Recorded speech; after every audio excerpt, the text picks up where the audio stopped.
കഴിഞ്ഞ ദിവസം തദ്ദേശ തെരഞ്ഞെടുപ്പുമായി ബന്ധപ്പെട്ടുകൊണ്ട് സൂക്ഷ്മ പരിശോധന പൂർത്തീകരിച്ചതോടുകൂടി കണ്ണൂർ ജില്ലയിൽ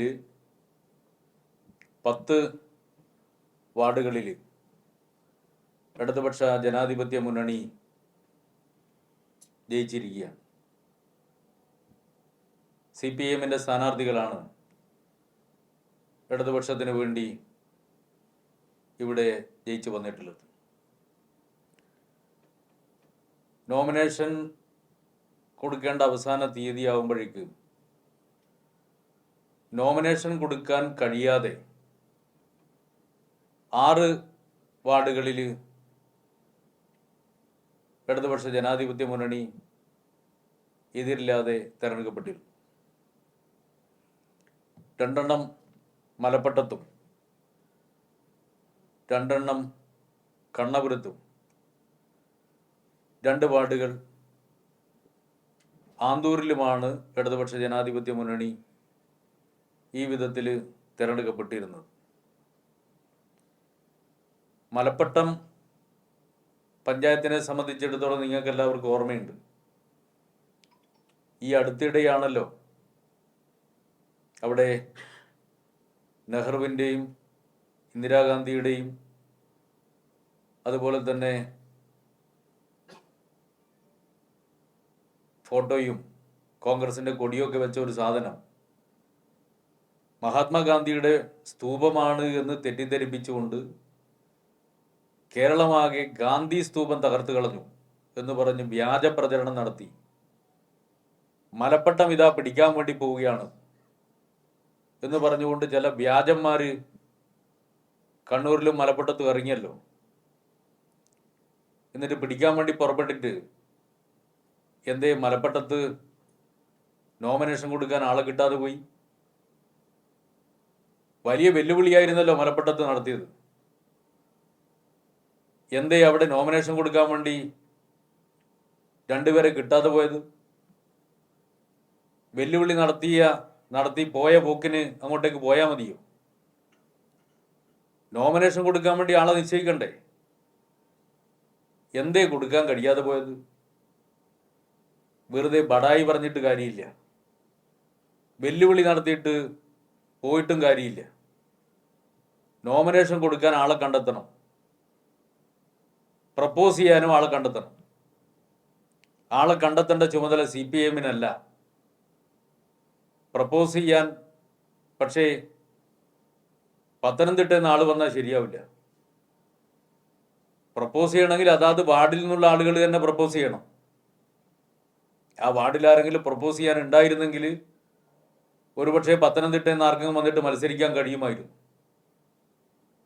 അപ്പോൾ വെറുതെ വെല്ലുവിളി നടത്തിയിട്ട് പോയിട്ട് കാര്യമില്ല. നിങ്ങളുടെ ദൗർബല്യം, കോൺഗ്രസ്, നിങ്ങളുടെ ദൗർബല്യം, നിങ്ങളുടെ കഴിവില്ലായ്മ മറ്റുള്ളവരുടെ മേലെ അതിൽ നിന്ന് രക്ഷപ്പെടാൻ വേണ്ടി മറ്റുള്ളവരെ വഴിചാരിയിട്ട് കാര്യമില്ല. കണ്ണപുരത്തും 2 പേരുടെ നോമിനേഷൻ നിങ്ങൾ കൊടുത്തില്ലല്ലോ. ആന്തൂരിൽ എപ്പോൾ നോക്കിയാലും വലിയ പ്രചരണമാണ്. എന്താ പ്രചരണം? ആന്തൂരിൽ നോമിനേഷൻ കൊടുക്കാൻ കഴിയുന്നില്ല, നോമിനേഷൻ കൊടുക്കാൻ വേണ്ടി ഭീഷണിപ്പെടുത്തി ആളുകളെ പറഞ്ഞേക്കുകയാണ്. നിങ്ങൾ തന്നെ കൊടുത്തു, തട്ടിക്കൊണ്ടുപോയി. നിങ്ങളെല്ലാവരും വാർത്ത കൊടുത്തില്ലേ? ആരെയും തട്ടിക്കൊണ്ടുപോയി എന്ന് പറഞ്ഞ് നിങ്ങൾ വാർത്ത കൊടുക്കുന്ന സമയത്ത് തന്നെ ആ പറഞ്ഞയാള് നിങ്ങളുടെ മുമ്പിലൂടെ നേരെ പോയിട്ട് റിട്ടേണിംഗ് ഓഫീസറുടെ അടുത്ത് നോമിനേഷൻ പിൻവലിക്കാനുള്ള ഫോറം കൊടുത്ത് ഞാൻ എൻ്റെ സ്ഥാനാർത്ഥിത്വം പിൻവലിക്കുകയാണ് എന്ന് പറഞ്ഞിട്ട് നിങ്ങൾ മാധ്യമപ്രവർത്തകരോട് തന്നെ അവർ സംസാരിച്ചില്ലേ? എന്നിട്ട് നിങ്ങൾ കൊടുത്ത വാർത്ത എന്താ? തട്ടിക്കൊണ്ടുപോയി. എന്നിട്ട് DCCയുടെ പ്രസിഡന്റ് പത്രസമ്മേളനം നടത്തിയിട്ട് പറയാണ് ആന്തൂരിൽ തട്ടിക്കൊണ്ടുപോയി. അത് കേട്ടിട്ട് പോലീസുകാർ ഈ തട്ടിക്കൊണ്ടുപോയി എന്ന് പറയുന്ന സ്ഥാനാർത്ഥിയുടെ വീട്ടിൽ പോയി നോക്കുകയാണ്.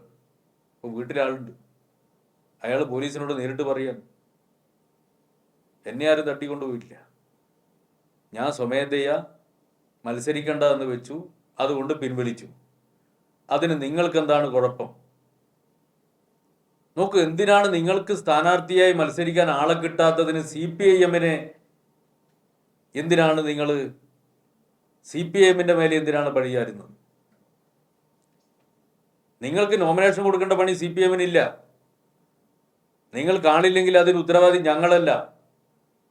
പക്ഷെ നിങ്ങൾ കാണില്ലാത്തതിൻ്റെ ദൗർബല്യം നിങ്ങൾ അംഗീകരിക്കുന്നതിന് പകരം അതിൻ്റെ ഉത്തരവാദിത്തം ഞങ്ങളുടെ മേലെ ഇട്ട്, ഓ ഞങ്ങൾ വലിയ കേമന്മാരാണ്, പക്ഷേ CPIM-ന്റെ ആളുകളൊന്ന് മീശ പിരിച്ചു കളഞ്ഞു, ഇപ്പുറത്ത് വേറെ ചില ആളുകൾ ചേർന്നിട്ട് കണ്ണ് പിഴിച്ചു കളഞ്ഞു, അതുകൊണ്ട് ഞങ്ങൾ പേടിച്ചുകൊണ്ട് ഞങ്ങൾ നോമിനേഷൻ കൊടുത്തില്ല. എന്തൊരു അപമാനകരമായ ഡിഫൻസാണ് എൻ്റെ DCC പ്രസിഡന്റ്.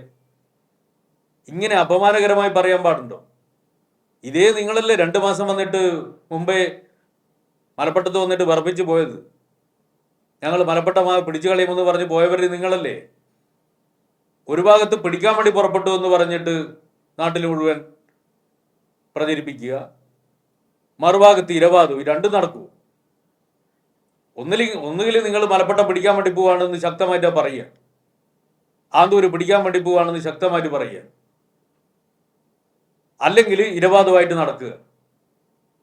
തരാതരം ഓരോന്നും പറയരുത് എന്ന് വളരെ വിനയപൂർവ്വം ഞാൻ ബന്ധപ്പെട്ടവരോട് അഭ്യർത്ഥിക്കുക.